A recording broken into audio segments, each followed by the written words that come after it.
Hi, I'm Scott WA9WFA, and I'm here giving a progress report on my latest receiver project. It is the W1DX HB-67 featured in the ARRL Handbook 1967 and 1969. I remember seeing this receiver in the 1967 handbook in 1967 when I was just a young kid. And I was always intrigued with it, but never had the skills to do it. So now I've decided to go ahead and tackle this receiver. This is my third receiver project. And finally achieve that goal, of building this receiver that I first saw in 1967 and was so intrigued with. So what this receiver is, it's a dual conversion superheterodyne. It consists of an 80-meter base receiver. So it's a single conversion 80-meter receiver, and then it uses crystal controlled converters ahead of it to give it 40 meters, 20 meters, 30 meters, 17 meters. Those are the bands that I primarily want to work. So I started on this in November, and it took quite a while to get the mechanical portion done, meaning get the chassis, identify all the holes for tube sockets and transformers and mounting of variable capacitors, getting the front panel and drilling and getting everything to line up. So I started in November and cranked on it November and December, took January off to go on vacation, and I'm back on it again. And so just a couple days ago, I powered it up. I'm not done, but I powered it up because I was getting antsy. So I don't have the BFO working yet. I don't have it wired up yet. And the automatic gain control is sort of working, but I don't think it's working well yet. So there is a few issues that I have to finish up on. And then once the 80-meter receiver is fully functional, then I'll proceed and wire up the crystal controlled converters for the higher bands. So I've been telling my friends, giving them daily and weekly progress reports on the HBR, and I thought I'd follow it up with this video to let them know that there really is an an HB-67 receiver, and I'm not just making it all up, okay? So what I thought I'd do is just start out on the high end of 80 meters in the sideband portion, just work our way down, and let you listen to what things sound like on here. So we're up just above 4,000 kilohertz, just above the top end of the 80-meter band. And so the first signal I do here is some digital teletype. Most likely commercial. So we're just outside the ham band right here.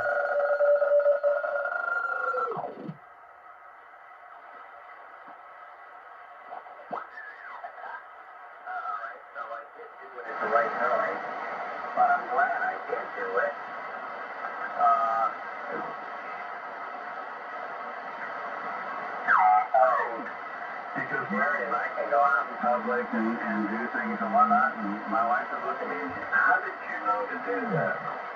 I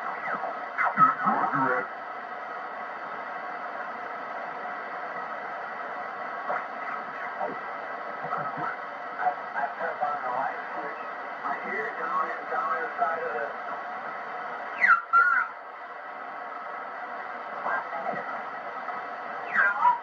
What's up?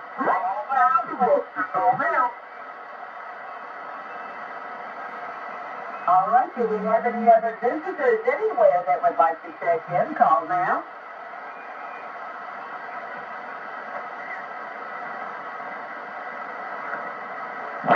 It's got a big old shark's rifle.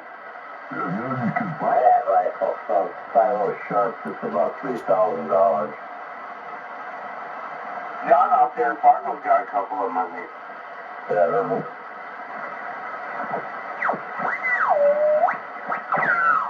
Let's talk about because he's the supposed guru down there, and he's the one.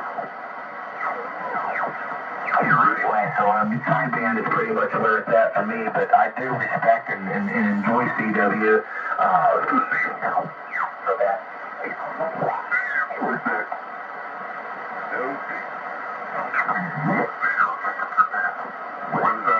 Oh, you're such a good guy. Hey, just before I jump out of the balloon, give me a big kiss on the radio here, would you?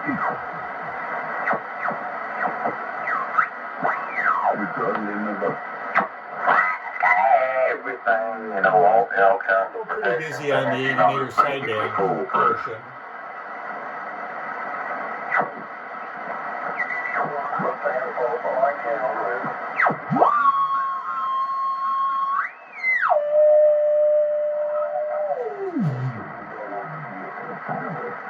So some 80-meter AM.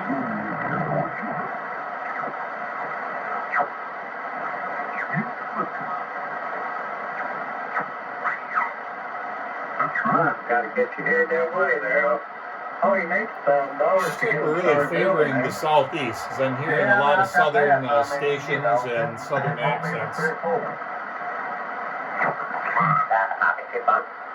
Yeah. Okay, well, here, I got an interesting story to tell you. You know,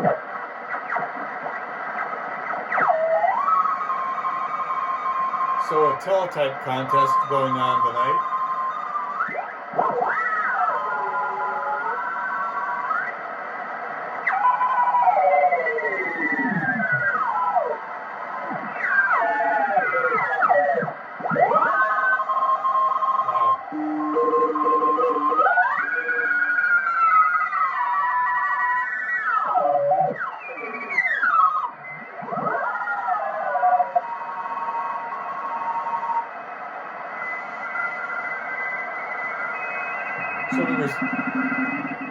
So the receiver has a 2.1 kilohertz Collins mechanical filter in it for sideband, so that's why signals sound wider. It will have a switchable 2.1 kilohertz sideband and 500 hertz CW mechanical filter capability soon. The 500 is wired in, but not plugged in because I don't have one yet. And then this hole here will be the switch for selecting between the two filters.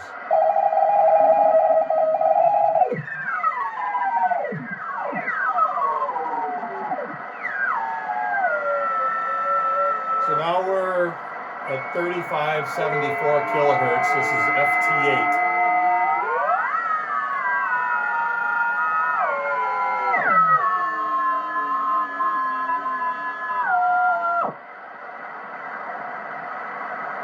And when I took a cruise earlier, I didn't hear much CW on. I guess everybody's on FT8 or in the teletype contest.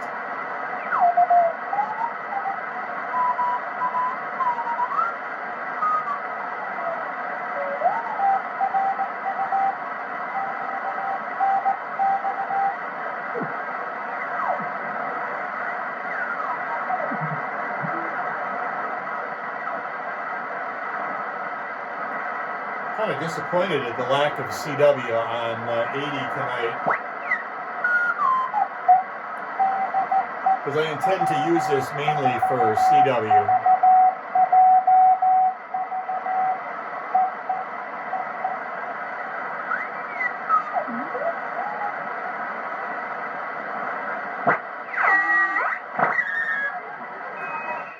So the layout is, this is the main tuning dial. It's a Jackson Brothers 2-speed 36:1 turning ratio vernier out of England.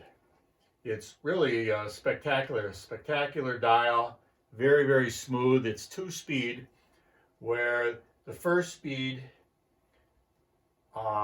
is very coarse, and so you're just pushing it and you're getting a fast change in frequency, and then when you back up, you've got about 10 to 15 hertz of very fine tuning. This is the intermediate frequency gain control, the volume control, the AGC, the S meter, of course. This is a tuning capacitor for the crystal controlled converters. Even though I haven't started wiring it, I did have to plan for the capacitor on the chassis, make space for it, mount it, and plan for the front panel, so to drill the hole and stuff. This here is for the BFO, upper and lower sideband selection switch. I won't put this in until I'm done with the 80 meter base receiver. This is going to be a complicated four wafer band switch. And again, I'm not starting it until the 80 meter receiver is done. Then I'll put this in. But I've already planned for it in terms of the mounting and shielding. And we already talked about this for the mechanical filters. So my first impression, this is a nice little receiver. It's not as complicated as my HBR13, which was the first radio, but this one's got some advantages in that it's a 455 kilohertz IF, so I can use the Collins mechanical filters and get some nice narrow bandwidth with that. I'm not quite done. The BFO hasn't been wired yet, so I'm using the signal generator to generate the BFO oscillator at 453.65 kilohertz. I'm planning to build an outboard power supply.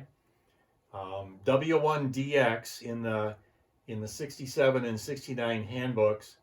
That man must have been a true master craftsman, because besides this, he fit the power supply on the chassis too. This is only my third receiver project, my third radio project overall. And so I tend to need more space for wiring.